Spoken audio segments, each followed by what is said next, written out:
Premièrement, merci de l'invitation à participer à ce séminaire sur la question aujourd'hui des poissons migrateurs amphihalins.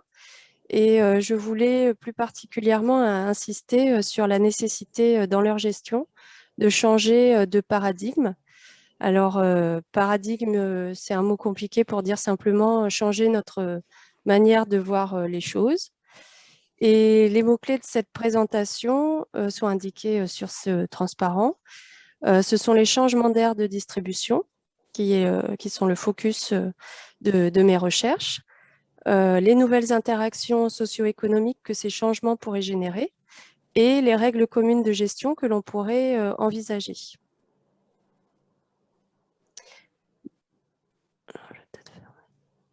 Donc, les poissons migrateurs ont une écologie complexe pour ceux éventuellement qui ne les connaîtraient pas.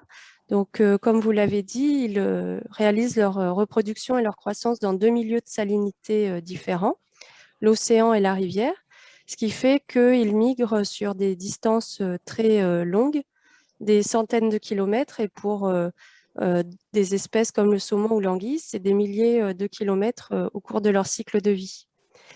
Ils ont aussi une spécificité qui est relativement peu mise en avant, c'est que chaque rivière n'est pas un vase clos.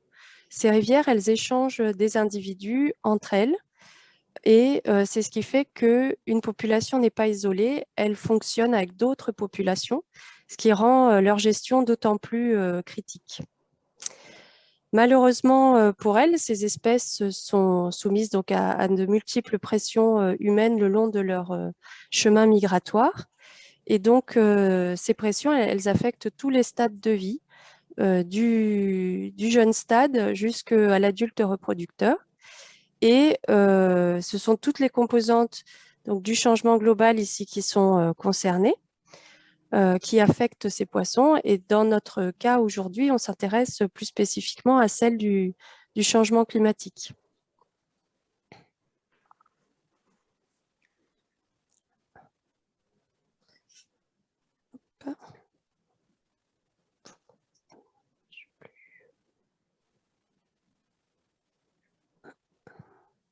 Alors, attendez, j'ai un petit souci. Vous m'entendez toujours?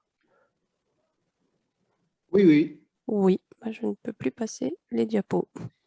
C'est original. Vous avez des...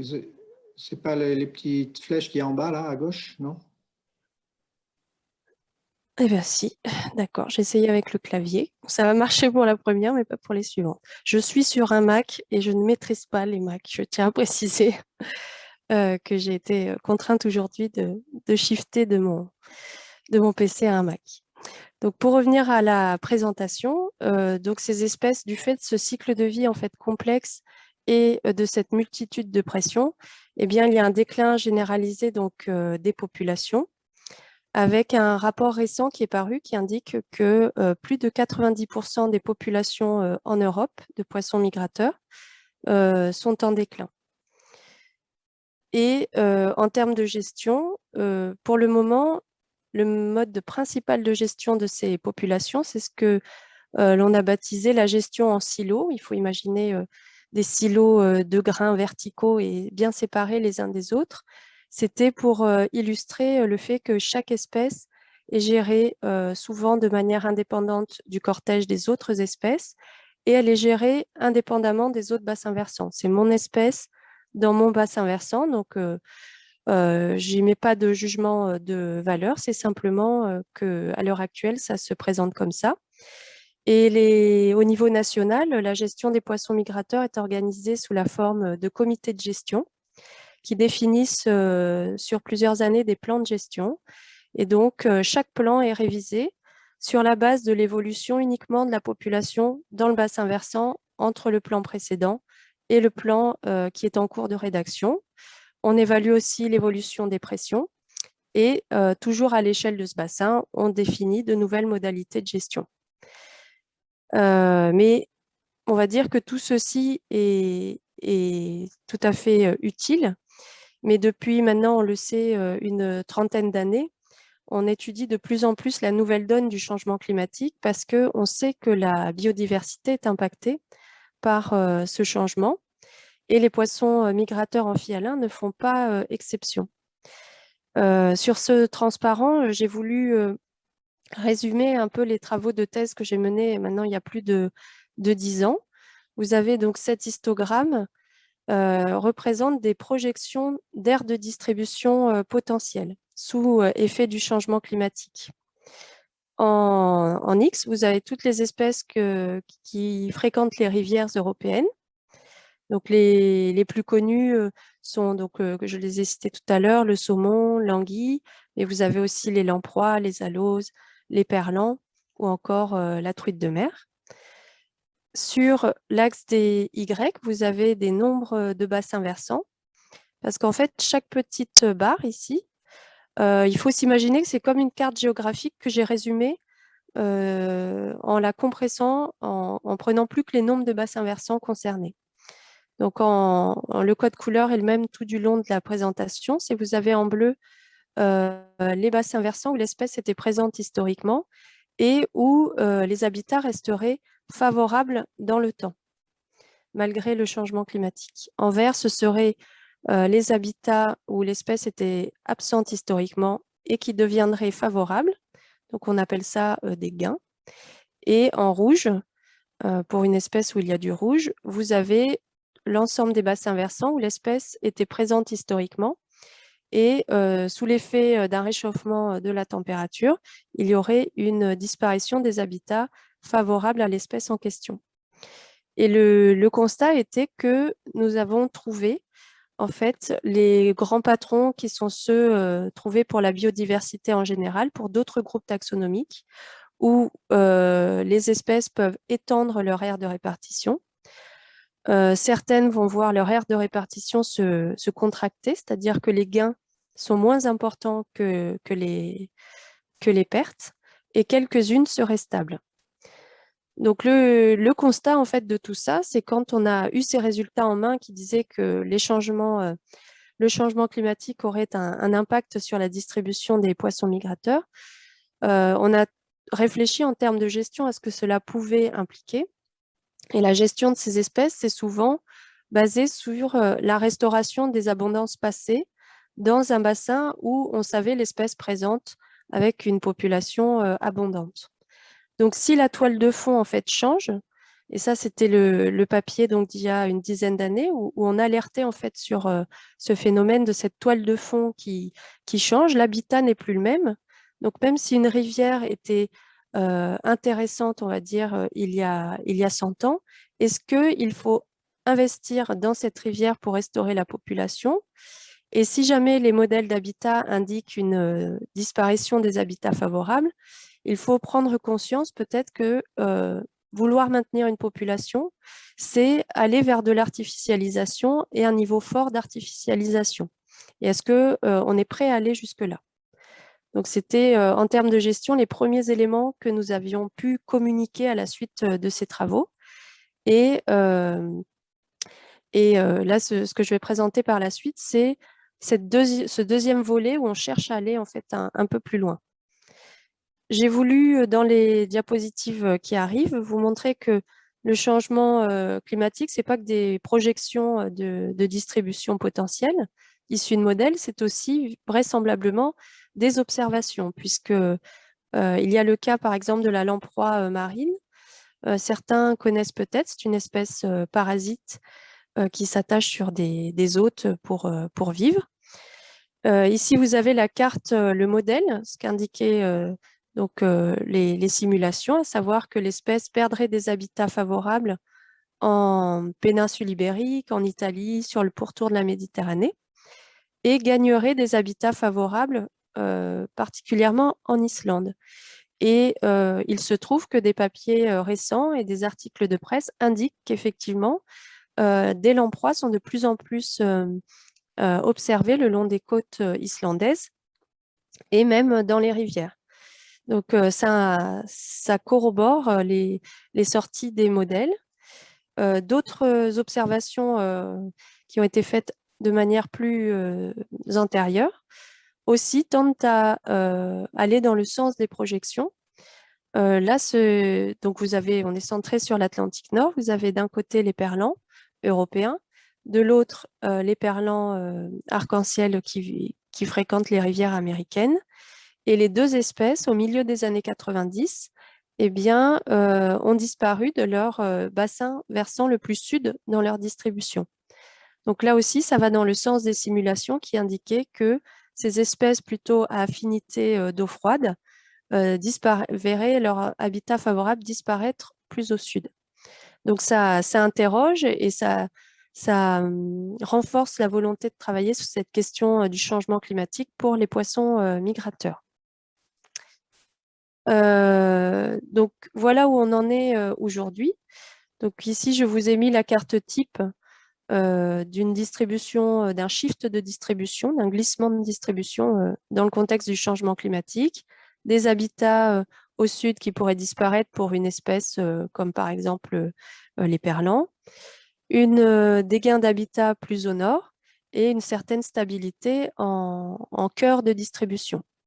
Donc face à ça, bien évidemment, il y a des mesures locales de gestion qui doivent s'appliquer pour, dans chaque bassin versant, anticiper, s'adapter aux changements à venir. Mais suite aux premières réflexions que nous étions fait il y a 10 ans, l'idée c'est, oui, donc ça va changer. Vraisemblablement, les espèces ne vont plus se retrouver aux mêmes endroits. Donc en termes d'interaction entre pays, puisque ces espèces sont le plus souvent fréquentent toute la façade atlantique, fréquentent 5 pays différents et autant et plus de régions encore. Donc en termes d'interaction régionale, qu'est-ce que cela signifie ou pourrait signifier? J'ai mis 2 flèches pour illustrer 2 questions qui nous sont venues à l'esprit. Une des flèches, par exemple, celle-ci qui va du Rhin, par exemple, à la Garonne. Donc, j'ai volontairement forcé le trait en disant si une population comme par exemple celle de l'esturgeon européen était plus viable au nord, est-ce que nous serions en mesure d'importer des individus pour soutenir la population du sud qui serait en déclin? Donc, c'est des questions qui pourraient émerger et auxquelles on n'est pas pour le moment prêt à répondre. Cette autre flèche, par exemple, ici, indiquerait des communautés locales qui ont l'habitude de consommer une espèce dans le sud. Donc là, c'est typiquement la lamproie ou les aloses au Portugal. Est-ce que si les populations venaient à disparaître, est-ce que les communautés locales seraient prêtes à importer ces poissons d'autres localités pour continuer à bénéficier en fait de ce service? Donc là, la question est ouverte et je vais vous présenter un projet européen qui a pour vocation de sensibiliser en fait à ces questions et de proposer des outils pour sensibiliser les différents acteurs autour de la gestion. Très bien. Donc, Il vous reste 5 minutes pour le faire. très bien. Donc, rapidement, ce projet, on a voulu utiliser une autre unité de mesure que celle de l'abondance des poissons pour communiquer. On est parti sur une unité qui est le service écosystémique, c'est-à-dire que nous allons parler en euros de façon à mettre le poisson et cet usage en fait et ces services qu'ils peuvent représenter euh, au même titre que d'autres usages de l'environnement pour donner une idée de ce qu'il pourrait coûter si la population venait à disparaître. Donc on pense que ça peut aider aussi dans le dialogue d'avoir cette nouvelle unité. Donc ce projet s'appelle Diades. Je vous ai mis à la fin de la présentation tous les liens nécessaires si vous voulez en savoir plus. Il a pour vocation donc d'évaluer et de valoriser les services écosystémiques apportés par les poissons migrateurs. On en sait encore très peu. Et à déterminer leur statut de conservation. Donc l'intérêt en fait ici, c'est qu'on parle au temps présent, mais surtout on veut parler au temps futur et déterminer les statuts de conservation et les services à l'échéance de 2050 et de 2100 parce qu'on pense que ça peut être utile pour la gestion d'avoir ces échelles de temps en tête. Donc, DIADES a pour vocation de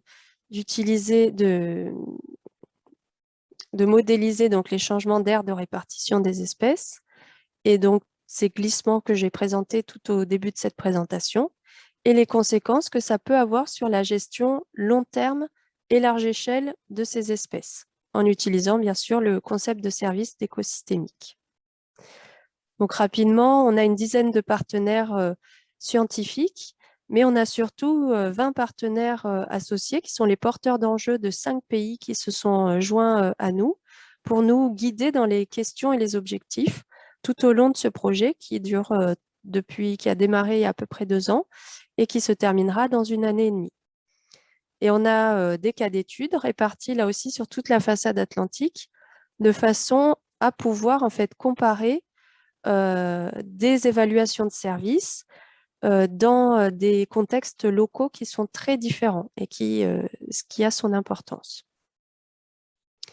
La moulinette, on va dire, à l'intérieur du projet DIADES est la suivante. Je vais aller rapidement. Il y a des groupes de travail technique sur l'évaluation des services, la modélisation de la distribution des espèces, de la collecte de données biologiques, mais surtout, dans le Work Package 7, c'est la définition de ces fameux outils de sensibilisation. Ils sont au nombre de 3 et c'est là-dessus que je terminerai ma présentation. Donc, j'ai peur de manquer de temps, je vais laisser ça de côté, mais l'idée, c'est que on groupe 2 types de modèles qui vont dialoguer entre eux, des modèles économiques et des modèles de distribution d'espèces, de façon à calculer la valeur des services écosystémiques au temps présent, mais au temps futur, pour donner aux gestionnaires une trajectoire de ces services et réfléchir ensemble aux nouvelles interactions régionales que ça pourrait faire émerger. Donc, ces outils sont au nombre de 3 et sont en cours de développement. Il y a un atlas web interactif sur lequel on souhaite effectivement rendre publiques les données acquises lors de ce projet, mais pas seulement. On ne veut pas simplement mettre les cartes de distribution d'espèces ou les cartes de services écosystémiques ou encore les trajectoires. Ce que l'on voudrait, c'est créer cette plateforme où chacun puisse sélectionner le bassin, l'espèce, le service qui l'intéresse le plus, croiser les informations et faire émerger des cartes un peu inattendues. Ou, par exemple, il pourrait regarder son bassin versant, le comparer avec les autres bassins versants pilotes et constater que sa vision en fait était peut-être loin du compte et qu'un service qu'il pensait fort dans son bassin, en réalité, s'éclaire beaucoup plus fort dans d'autres régions d'Europe. Donc pour commencer là encore à réfléchir sur cette question des interactions régionales dans le contexte du changement climatique. Deuxième outil, un jeu sérieux ou en anglais serious game. Donc on veut faire jouer les gens autour de cette nouvelle gestion large échelle et temps long des migrateurs. Et j'ai mis un exemple ici, puisqu'on n'a pas encore lancé le développement de ce jeu, mais celui-ci est très proche de ce que l'on pourrait obtenir. Il s'appelle Migration et c'est un jeu de plateau et on souhaiterait développer la même chose. Ce jeu de plateau, il y aurait des cartes avec des acteurs qui sont les acteurs principaux autour de la gestion des migrateurs. Et la toile de fond, ça serait l'Europe et on ferait bouger les populations en fonction du changement climatique avec les services rendus. Et par exemple, un pêcheur pourrait devenir tirer la carte scientifique ou à l'inverse, un gestionnaire d'aires marines protégées pourrait devenir un décideur politique régional et du coup changer les perspectives pour changer la réflexion et la manière de voir les choses. Donc là aussi, on est vraiment c'est pas de l'opérationnel, on est dans l'inception de nouvelles idées parce qu'il nous semble qu'elles sont nécessaires. Et dernier outil, où là, c'est le plus engagé des 3, c'est dresser des recommandations de gestion à large échelle et au temps long pour les poissons migrateurs qui viendraient se nourrir on va dire, des réflexions issues de l'Atlas et des échanges issus du jeu sérieux pour dresser des recommandations qui soit basé sur une réflexion collective.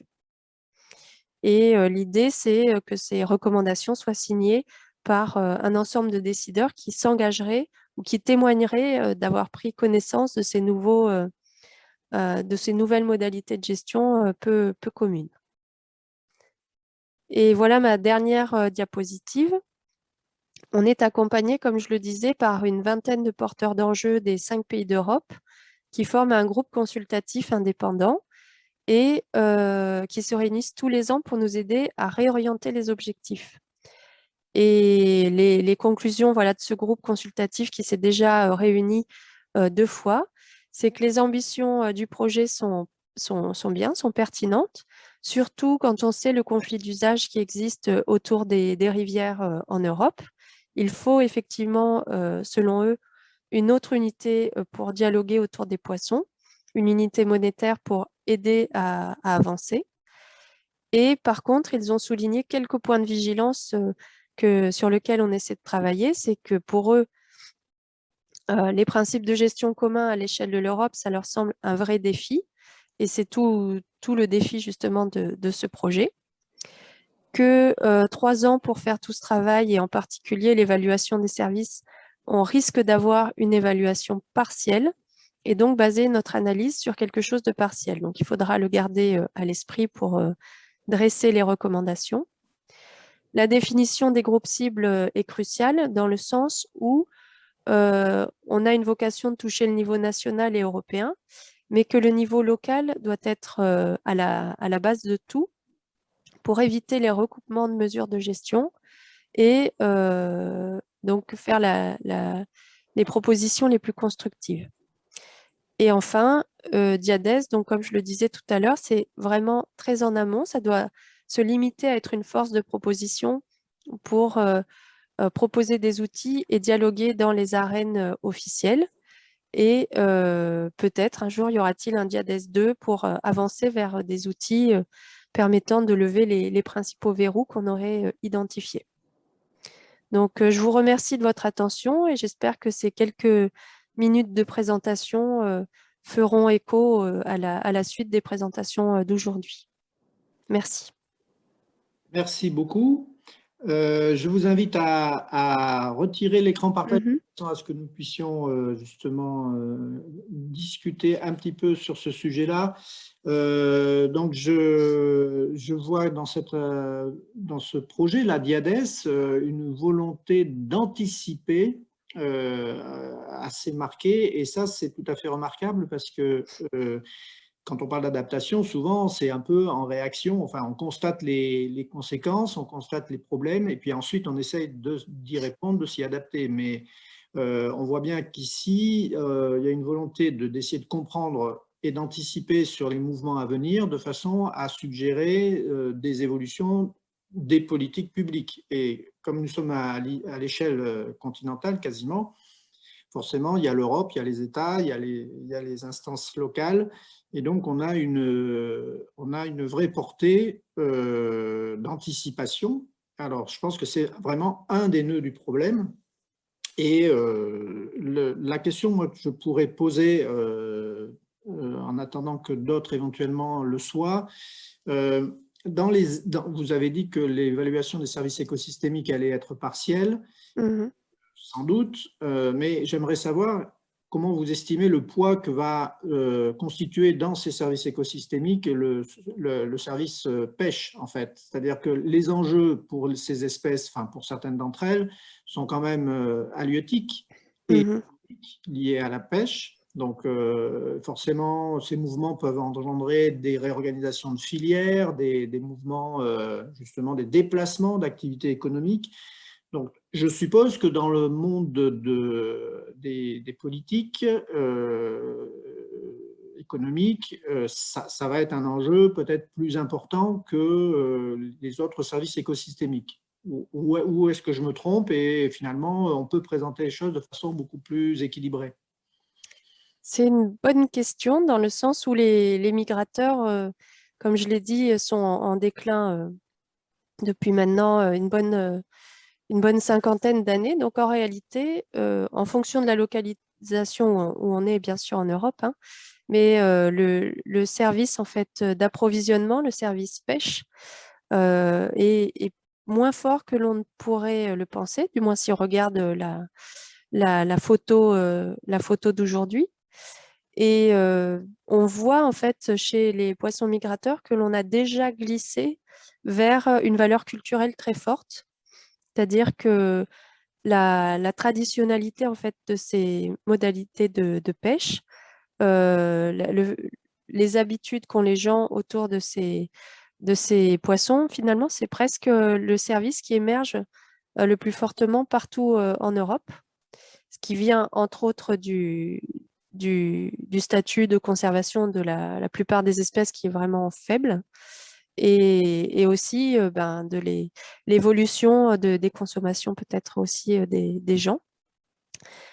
Et justement, pour arriver à faire ce pont entre le service d'approvisionnement et puis le service culturel, l'idée, c'est qu'effectivement, on va évaluer la valeur du service d'approvisionnement avec les tarifs de, de, de vente des espèces, mais on voudrait aussi évaluer l'aspect culturel autour de la pêche professionnelle, c'est-à-dire les gens qui vivent à proximité des rivières et des petits ports d'amarrage, de cette pêche traditionnelle en rivière et en estuaire, quelle valeur ils donnent en fait à ces paysages qu'ils ont l'habitude de voir, à ces gens qu'ils voient sur les pontons débarquer des poissons, à ces bateaux qu'ils voient tous les jours. Donc c'est vraiment, on essaie d'être le plus exhaustif possible sur cette valeur pêche parce que justement, si on se base uniquement sur le prix de vente et les quantités débarquées à l'heure actuelle où on a des moratoires sur des espèces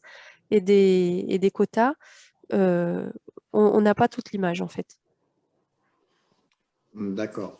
Donc, si je comprends bien, on va être peut-être amené à défendre la pêche à la civelle en tant qu'objet culturel. C'est, ça peut être un peu paradoxal. Est-ce que vous avez une idée de des espoirs que portent les porteurs du projet sur le succès de cette troisième partie, de ce troisième outil, de proposer des engagements aux, aux instances de décision? Est-ce que les choses Mhm. s'engagent de façon encourageante ou est-ce que c'est un peu difficile? Comme je suis porteur du projet, je peux vous répondre assez facilement. On a la chance, on va dire, d'être épaulé par un institut espagnol, l'ASTI, qui a l'habitude, déjà sur la question de l'anguille européenne, d'aller en fait vers les décideurs politiques de différents niveaux pour communiquer sur ces questions. Donc, on a la chance d'être aidé en fait dans cette tâche de ces recommandations de gestion et surtout d'aller chercher les groupes cibles pertinents par cet institut. Car c'est pas chose aisée, effectivement, de savoir euh, comment arriver jusqu'aux députés européens pour qu'une petite note sur leur bureau fasse suffisamment écho pour que ce soit discuté en session. Donc, c'est quand même l'idée au final, c'est d'arriver à faire à partir vraiment de l'amont pour que on ait, dès le niveau européen, que ça rentre dans les directives. Et au niveau national, c'est un peu plus évident parce qu'on a la chance d'être en parallèle du développement du plan national d'action pour les poissons migrateurs, là, qui est en cours d'établissement.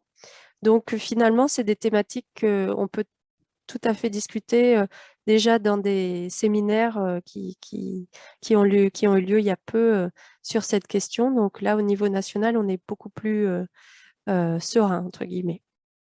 Et au niveau local, va falloir toquer aux portes et puis faire des réunions et jouer les jeux et proposer de démontrer, de faire des petites sessions avec l'Atlas pour toucher les gens.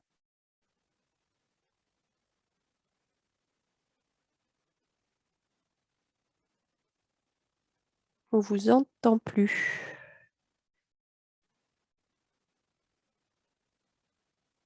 Excusez-moi, je n'entendais Classique, oui. plus. Donc, je disais, j'allais clore et puis finalement, il y a deux questions qui sont arrivées. Alors, je vous les livre très rapidement. Je vous demande une réponse rapide parce que… D'accord. Oui, je suis l'heure aussi. Ouais, je vous remercie. Comment est pris en compte le poids des pressions humaines sur ces populations?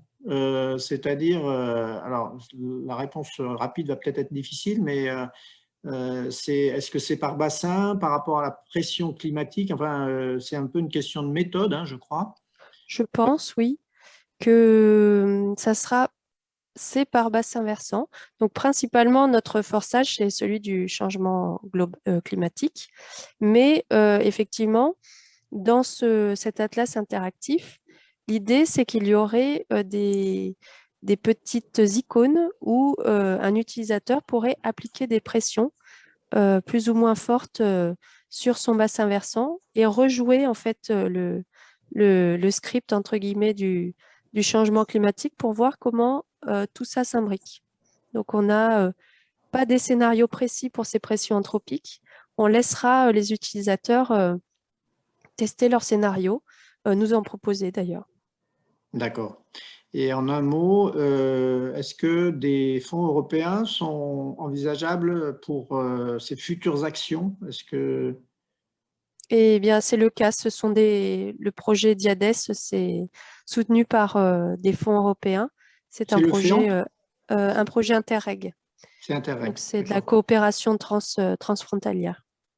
Et pour la mise en œuvre, je pense que ce sera le fonds de la pêche qui sera mobilisé s'il Possiblement, oui. est à orienter les politiques, quoi. Voilà, pour plus d'opérationnalité ensuite, effectivement.